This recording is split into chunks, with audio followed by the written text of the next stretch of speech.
Olá, espero que todos estejam bem. Bem-vindo ao canal Princípio Org BR. Eu sou Samuel Cunha e nós vamos dar continuidade ao estudo detalhado do Evangelho de Jesus Cristo segundo Mateus. Em momentos de glória e de alegria, nós seremos tentados. Eva estava em um lindo jardim. Jó era o homem mais próspero da sua época. E Davi estava no auge da expansão do seu reino. Esses três sendo tentados nesses momentos de glória e de alegria. Jesus tinha acabado de ser batizado por João Batista e ouviram uma voz do céu que declarava: "Este é meu filho amado, em quem me comprazo." Nesse momento glorioso, público, se encerra imediatamente o próprio Espírito Santo, levando Jesus ao deserto para ser tentado pelo diabo. Quero ler com você Mateus capítulo 4, do versículo 1 ao 11, a tentação de Jesus. Acompanhe na sua Bíblia. Então foi conduzido Jesus pelo Espírito ao deserto para ser tentado pelo diabo. E tendo jejuado 40 dias e 40 noites, depois teve fome. E, chegando-se a ele o tentador, disse: "Se tu és o Filho de Deus, manda que essas pedras se tornem em pães." Ele, porém, respondendo, disse: "Está escrito, nem só de pão viverá o homem, mas de toda a palavra que sai da boca de Deus." Então o diabo o transportou à cidade santa e colocou-o sobre o pináculo do templo. E disse-lhe: "Se tu és o Filho de Deus, lança-te daqui abaixo, porque está escrito que aos seus anjos dará ordens ao teu respeito, e tomar-te-ão nas mãos, para que nunca tropeces com o teu pé em alguma pedra." Disse-lhe Jesus: "Também está escrito, não tentarás o Senhor teu Deus." Novamente o transportou o diabo ao monte muito alto, e mostrou-lhes todos os reinos do mundo e a glória deles, e disse-lhe: "Tudo isso te darei, se prostrado me adorares." Então disse-lhe Jesus: "Vai-te, Satanás, porque está escrito, ao Senhor teu Deus adorarás, e só a Ele servirás."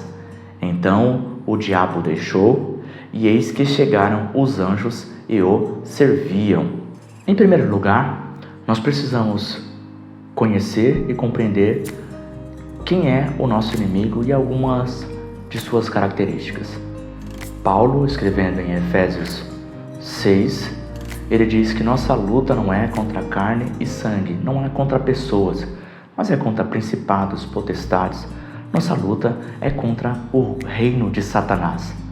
Satanás significa adversário e diabo significa acusador. Ele é um inimigo de Deus e de seu povo que os acusa diante do nosso Deus dia e noite. Jesus o chamou de homicida, mentiroso e pai da mentira. As Escrituras também o chamam de tentador e Deus deste século. Sempre que nós olhamos essa definição de Satanás, que é adversário e também acusador, Satanás e diabo são sinônimos. Essas palavras têm relação com um tribunal, com a característica, uma das características principais do nosso inimigo é nos acusar, é nos apontar, tá? E isso remete muito a um tribunal quando nós olhamos o original dessas palavras, tá certo? Então, além disso, nós vemos que uma coisa curiosa e interessante, e eu acredito que aqui tem um ensinamento importante para mim e para você, é que Jesus estava fazendo a vontade do Pai. Jesus estava em oração, muito provavelmente. Jesus estava jejuando. Ele estava cheio do Espírito Santo. O Espírito tinha descido sobre ele. E tinha tido um momento glorioso, um momento feliz. Satanás não respeitou todas essas características. Satanás não respeita se você está orando, se você está jejuando, se você está cheio do Espírito Santo. Então, é um engano imaginar que quando nós estivermos nessa situação, nós vamos estar isentos ou imunes de tentação. Pelo contrário, a Bíblia vai nos ensinar que este é o momento oportuno para o diabo atacar a mim e a você. Então, fique ligado com relação a isso. Um outro ponto interessante e curioso é que a Bíblia vai dizer que o próprio Espírito de Deus é quem leva Jesus para o deserto para ser tentado pelo diabo. E nós vemos aqui um outro ensinamento, porque muitas das vezes, quando nós estamos passando por sofrimento, por tentações, nós podemos imaginar, e é uma sugestão também de Satanás, de que Deus nos abandonou, de que Deus está distante de nós. E nós vemos aqui que o próprio Espírito de Deus, e se o Espírito de Deus fez algo, é porque essa era a vontade do Pai. O Espírito Santo só faz a vontade do Pai. Então, a partir disso, nós podemos concluir que as tentações, elas são usadas pelo diabo com um propósito: nos fazer pecar, nos destruir, nos matar,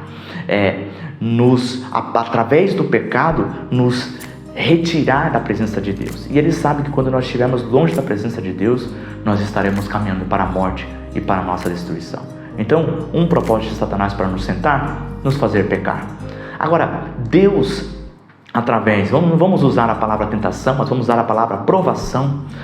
Deus nos prova com um propósito: nos amadurecer.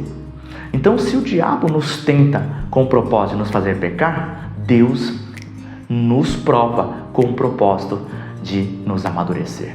Tá certo? Então, talvez a forma com que é feito o sofrimento ou qualquer outro tipo de aflição sejam semelhantes ao que está vindo de Satanás ou de Deus, mas com um propósito diferente.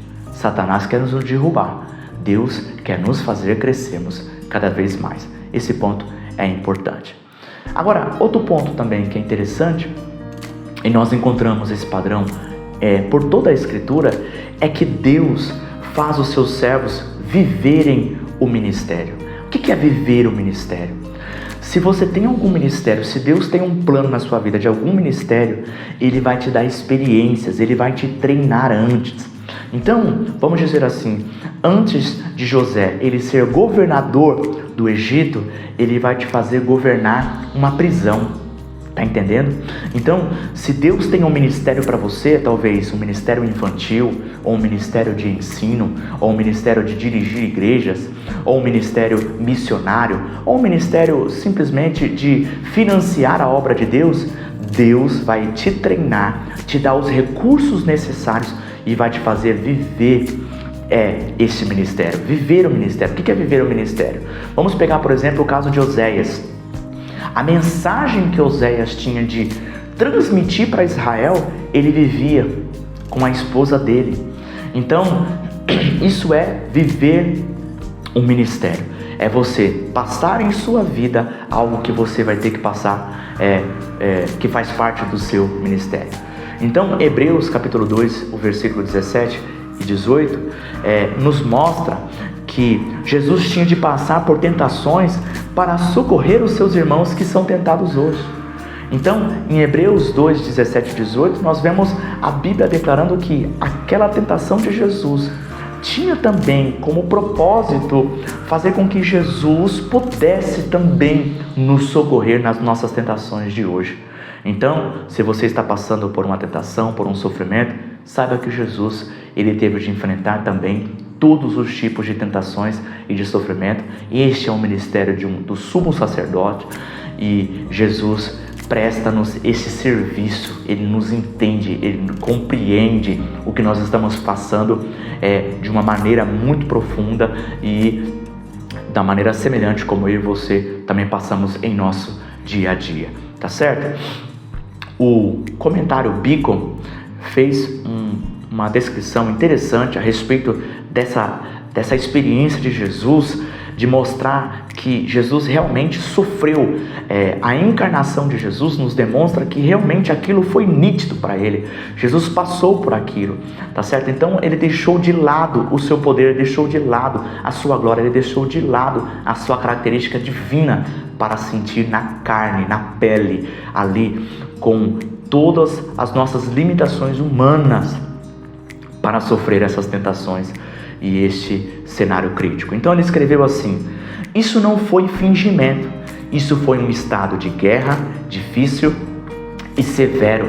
As tentações de Jesus eram tão reais para ele quanto as nossas são para nós, e igualmente angustiantes. Então este é um comentário do Beacon que eu achei muito interessante, que nos remete essa ideia, que apoia esta verdade.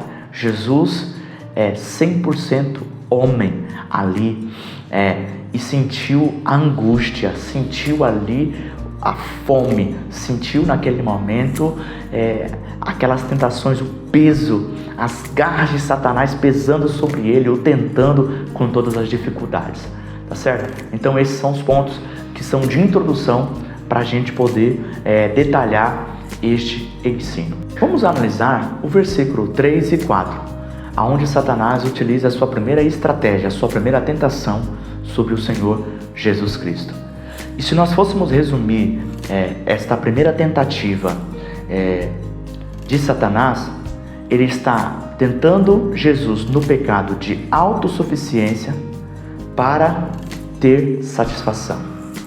Então Jesus tinha uma necessidade ali, ele estava com fome, e para resolver este problema, Satanás tenta Jesus utilizando do pecado da autossuficiência. Se nós fôssemos colocar 3 características principais das tentações de Satanás, nós colocaríamos orgulho, mentira e dúvida. Para você examinar se esse pensamento que às vezes surge de repente na sua mente, se é uma tentação de Satanás, observe se não está com orgulho, se não é mentirosa e se não está sugerindo dúvida quanto ao que Deus disse. Essas são 3 características das tentações de Satanás. Nós percebemos isso, por exemplo, se tu és o Filho de Deus. Aqui nós vemos o orgulho, se tu és o Filho de Deus, e também a dúvida, na expressão se. O Pai já tinha dito que Jesus é o Filho dele, a quem ele se comprasse. Então, Satanás está falando, se tu és, colocando em dúvida. Além disso, nós vemos, manda que essas pedras se tornem em pães. Essa expressão contém também orgulho e contém mentira. Por quê? Porque é uma solução mentirosa, é uma solução independente, é uma solução que haveria consequências terríveis se Jesus caísse nessa tentação, nessa tentativa de Satanás, nessa sugestão dele. Então, Jesus, usando o seu poder para benefício próprio, fora da vontade do Pai, Jesus estaria colocando em xeque a sua encarnação, que é um dos pilares do Evangelho. Ele se fez homem, ele se fez carne, ele habitou entre nós, ele deixou de lado a sua glória, ele deixou de lado o seu poder. Todos os milagres que Jesus fez foram pelo poder do Espírito Santo e fundamentados na vontade do Pai. Jesus nunca fez um milagre em benefício próprio que estivesse longe, fora da vontade do Pai. Não usou o seu poder para benefício próprio. Ele usou o poder do Espírito Santo, tá certo? Então, nesse estado, Jesus colocaria em xeque a sua encarnação. Então, era mentirosa. Além de ser orgulhosa, manda que essas pedras se transformem em pães, ela também era mentirosa. A definição dessa tentação de Jesus a sugestão aqui é satisfazer a necessidade urgente, independente do Pai. A tentação de Jesus vinda pelo Satanás era: você tem uma necessidade urgente, resolva ela independente do Pai. Por isso que a resposta de Jesus vai ser: nem só de pão viverá o homem, mas de toda palavra que sai da boca de Deus. Ou seja, eu não estou vivo porque eu como pão, eu estou vivo por Deus, pelo meu Pai, e eu estou vivo pela palavra dele. Então, se Deus falar uma palavra de que eu vou viver 40, 50, 70, 100 dias sem comer pão, assim acontece, porque ele é a verdadeira fonte de vida. Tá certo? O pão é apenas um artifício que Deus utiliza para alimentar o nosso corpo. Nós dependemos mesmo de Deus. Jesus vai desenvolver esse raciocínio em Mateus capítulo 6, onde ele diz: não estejam ansiosos com o que vocês vão comer ou com o que vocês vão vestir. Busquem em primeiro lugar o reino de Deus e a sua justiça, e as demais coisas vos serão acrescentadas. Então, isso é um princípio espiritual que eu e você precisamos aprender. Você não come, você não bebe, você não mora na sua casa porque você trabalha. O trabalho é apenas um caminho que Deus utiliza para sustentar você. O que você depende mesmo é de Deus e da sua palavra. Jesus estava desenvolvendo aqui, atacou o inimigo com esse princípio extremamente importante. Tá certo? Agora, falando um pouco sobre sofrimento, nós temos que ver assim, não sei se você já conhece alguma pessoa que saiu da presença de Deus, saiu da igreja, saiu da comunidade, abandonou a Jesus Cristo. Por quê? Porque passou por um luto, ou enfrentou uma doença, ou um desemprego, ou qualquer outro tipo de sofrimento. Deus nunca, meus irmãos, e é importante nós entendermos esse princípio. Nós vamos aprender muitos princípios aqui, até nós encerrarmos esse estudo de Mateus. E aqui nós temos um princípio importantíssimo, que muitas pessoas falham nisso. Abandonar Deus porque estão sofrendo. E nós nunca encontramos uma promessa de Deus nos isentando de sofrimento. Pelo contrário, Jesus em João, ele vai dizer, João 16:33, no mundo tereis aflições, tenham bom ânimo, eu venci o mundo. Então, o que a Bíblia nos sugere mesmo é que nós tenhamos ânimo, que nós venhamos a orar para não cair em tentação, que nós tenhamos, muitas das vezes em Tiago, capítulo 1, versículo 2 ao 3, vai dizer para a gente ter alegria, felicidade, por passarmos por provações. Por quê? Porque nós sabemos que a nossa vida está debaixo mesmo das mãos de Deus, e que Deus não desperdiça sofrimento. Ele vai fazer com que esse sofrimento sirva de amadurecimento para mim e para você. Deus é especialista em transformar tristeza em alegria. Creia nisso e não acredite nas mentiras orgulhosas que causam dúvidas no meu e no seu coração, nas tentações do nosso inimigo. Essa foi a primeira estratégia do inimigo, através de autossuficiência, para resolver uma necessidade, uma satisfação urgente. Jesus estava com fome, 40 dias jejuando. Qual a primeira estratégia dele? Quem está faminto, eu vou oferecer pão.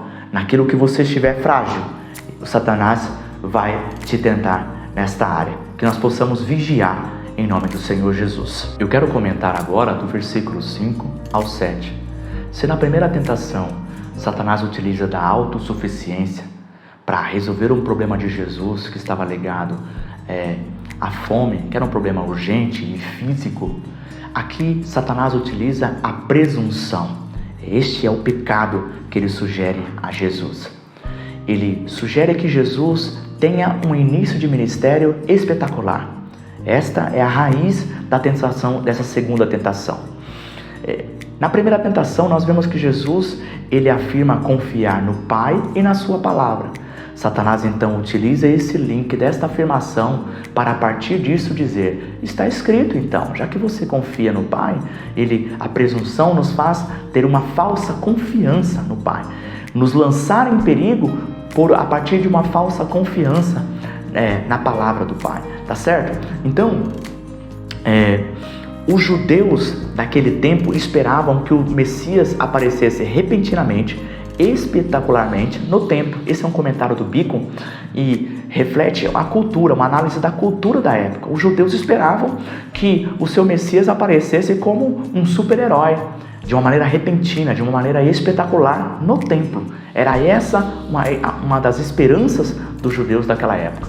E Satanás utiliza disso para sugerir que Jesus tenha uma aparição espetacular. Então, quando ele combina tudo isso, ele diz, então, ele leva Jesus até Jerusalém, na parte mais alta do templo, e sugere para Jesus, lança-te daqui abaixo, porque está escrito, colocarei anjos que vai te tomar pelas mãos, ou seja, daria a impressão de que Jesus estivesse voando, de que Jesus estivesse levitando, e quando as pessoas vissem Jesus voando e levitando, seria uma aparição espetacular, como um super-herói. Então, Satanás está sugerindo que Jesus tenha uma estreia de gala, que Jesus tenha um show espetacular de exibição, tá certo? Essa era a sugestão de Satanás, usar a presunção. Agora, nós percebemos aqui que Satanás continua usando o orgulho, a mentira e a dúvida.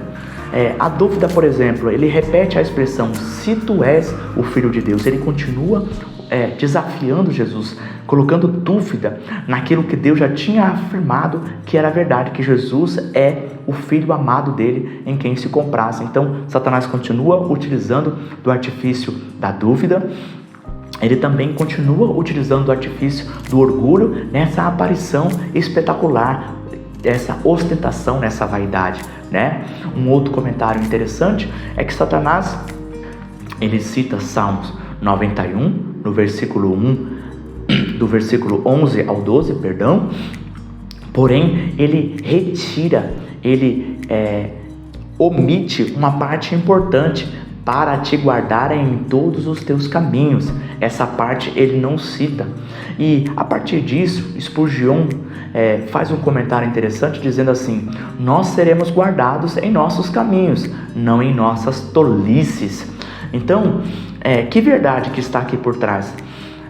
O que Deus promete no Salmo 91 é que nós seremos guardados nos caminhos, quando nós estivermos debaixo da sua palavra, sob a sua vontade, naqueles perigos que são naturais, naqueles perigos que têm como fonte os ataques do inimigo, ali nós seremos guardados. Mas não naqueles perigos em que nós se lançamos de uma maneira deliberada, de uma maneira presunçosa, nós se lançamos a um perigo, tá certo? É algo diferente. Então, por exemplo, tem um lugar muito perigoso, onde as pessoas estão tendo ali um tiroteio, nós falamos, não, Deus vai nos guardar em todos os momentos, e eu vou atravessar aquele lugar. Isso é presunção, isso não é fé, tá certo? Você se lançar ao perigo de uma maneira deliberada, isso não é fé, isso é presunção. E o ataque de Jesus vai dizer para Satanás por meio da palavra: não tentarás o Senhor teu Deus. Também está escrito, não tentarás o Senhor teu Deus. Então, se Satanás veio com está escrito, Jesus veio com também está escrito. A Bíblia não é para ser interpretada com textos isolados. O também está escrito é importante, tá certo? Então, você agir de uma maneira imprudente, deliberada, presunçosa, se lançando voluntariamente ao perigo, isso não é fé. Isso é presunção e isso é tentar a Deus, tá certo? Então, Satanás coloca Jesus lá em cima do templo e fala: lança-te, que aí as pessoas vão ter uma maneira espetacular, você vai ter uma estreia de gala, Satanás. E Jesus diz: não, isso não é fé, isso é tentar ao Pai. Quero comentar agora do versículo 8 ao 11. Na primeira tentação, autossuficiência. Na segunda, presunção. Aqui, Satanás avança para idolatria. Parece soar como um absurdo ele pedir para Jesus se prostrar perante ele, colocando um caminho para Jesus, uma sugestão, uma solução. Então, se no primeiro momento Jesus tinha uma necessidade de fome, num segundo momento Jesus tinha uma necessidade de começar o seu ministério, aqui ele ataca o propósito do ministério de Jesus. Jesus tem um propósito. Qual propósito? Criar um reino. Ele veio para anunciar um reino, para estabelecer um reino, onde ele é o rei, onde as pessoas são governadas pelo próprio Deus. Tá certo? Então, Satanás, sabendo deste propósito, não mais o início do ministério, mas agora ele ataca o propósito. Já que o propósito da sua vinda, de você ser o Messias, é estabelecer um reino, eu mostro para você os reinos de toda a terra e eu os dou para você, com uma condição apenas: se você prostrado me adorar. Chega a ser engraçado Satanás pedir para Jesus adorá-lo, né? Mas foi exatamente o que ele fez. Parece que foi uma última cartada, parece que foi uma última estratégia, uma estratégia de desespero, porque estava perdendo as primeiras batalhas, tá certo? Então ele oferece ajuda. Se no primeiro momento ele pediu para Jesus confiar nele mesmo de uma maneira independente do Pai, no segundo momento pediu para ter uma falsa confiança no Pai, né? A presunção é uma falsa confiança. Agora ele apela para confiar no Satanás. Satanás pedindo para Jesus confiar nele mesmo, tá certo? No próprio Satanás, no diabo. Então, onde está o orgulho? Nós vemos de novo o orgulho, a mentira e a dúvida, né? Essas três características das tentações de Satanás. O orgulho está na glória dos reinos, né? A mentira está de que esses reinos pertenciam a ele, né? E a dúvida está no aspecto de dizer, olha, o caminho para esse reino que Deus quer dar a você, que Deus promete a você, é um caminho muito difícil, é um caminho muito demorado. Nesse caminho você vai ter que passar pela cruz, né? O caminho que eu estou sugerindo para você é um atalho rápido e mais fácil. Basta você se dobrar, se prostrar, ficar de joelhos e me adorar. Esta foi a segunda sugestão de Satanás. Novamente, orgulho, mentira e dúvida.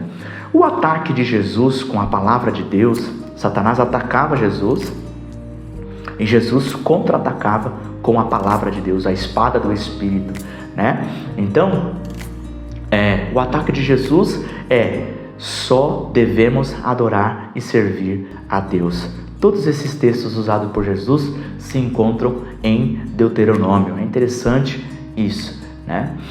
Todos esses textos, Jesus usou apenas um texto, um livro dos Pentateucos, dos 5 livros escritos por Moisés, e apenas um livro de toda a palavra de Deus do Antigo Testamento, né? O Novo Testamento ainda, evidentemente, não existia nesse momento, mas ele usou apenas textos de Deuteronômio para vencer a Satanás.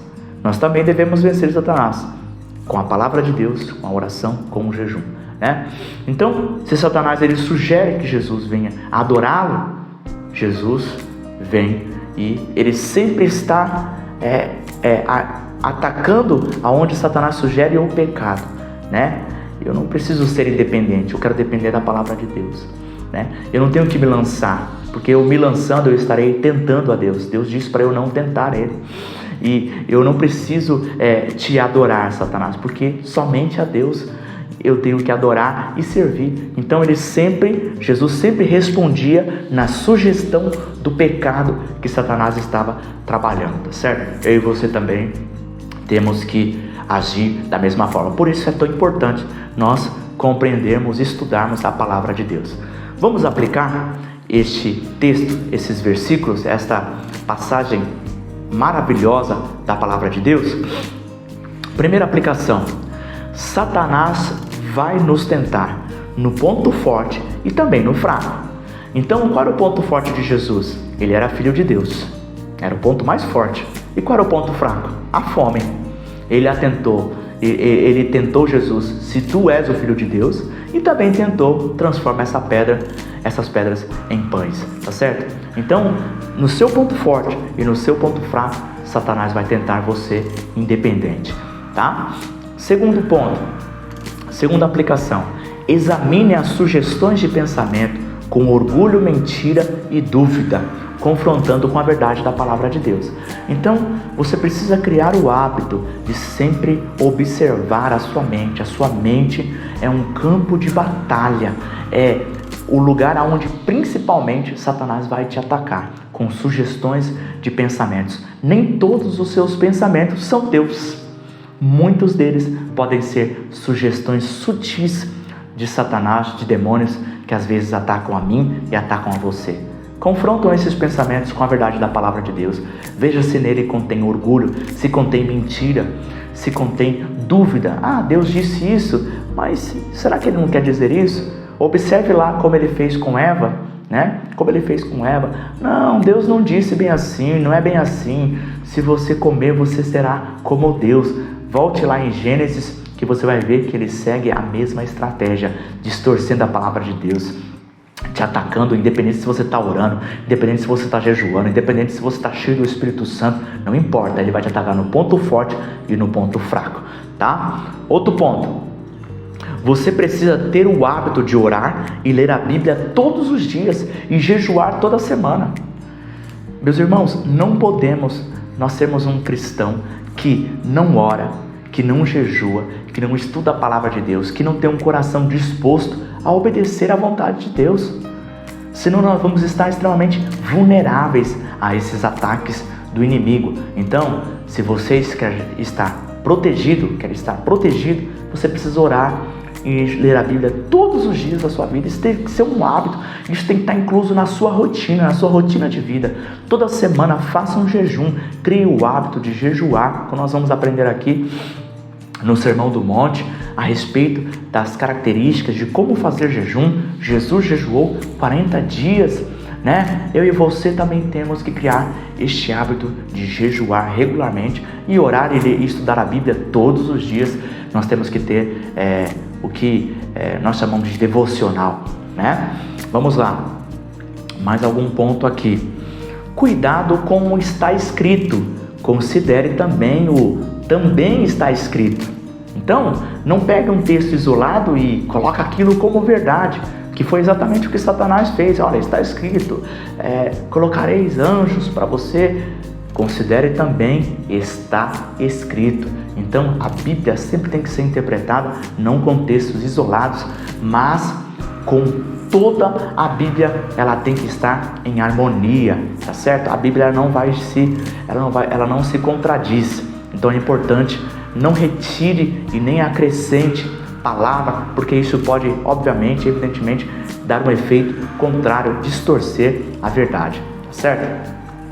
Um outro ponto, no Salmo 91, Deus diz, estarei com ele na angústia. Satanás aqui citou o Salmo 91, é interessante que lá, quando você lê o Salmo 91 completo, você vai ver que o Salmo 91 tem uma estrutura, parece que é uma oração, e no final, Deus parece responder a oração do salmista, e nessa oração, Deus diz, estarei com ele na angústia.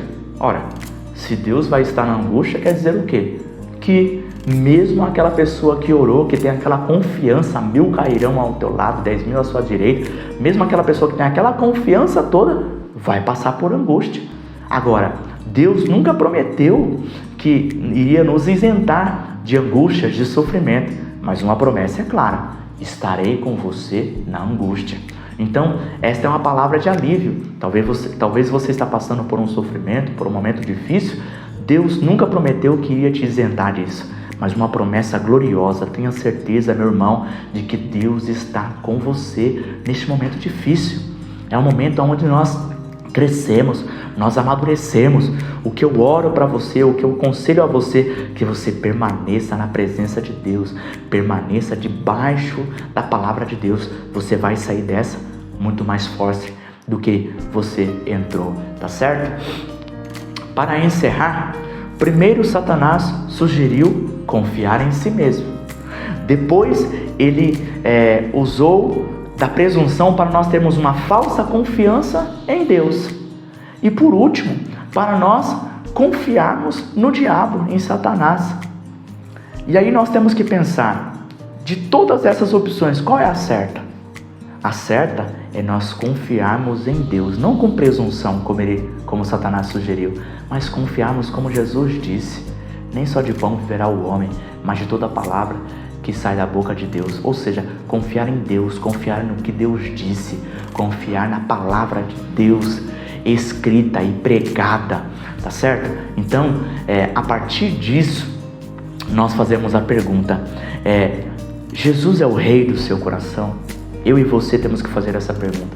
Jesus está governando a nossa vida em todos os aspectos, em todas as nossas decisões, pequenas, médias, grandes, que Deus possa governar o meu coração e o seu coração. Essa é a minha oração, o meu desejo para você, tá bom? Continue acompanhando este ensino maravilhoso da palavra de Deus. É maravilhoso porque é um ensino da palavra de Deus, que você possa continuar aprendendo, se esforçando a estar debaixo da palavra de Deus, mesmo diante de sofrimento, mesmo diante de aflições. Continuem com ânimo, orando, jejuando, estudando a palavra e tendo o coração disposto a obedecer. Que Deus abençoe você.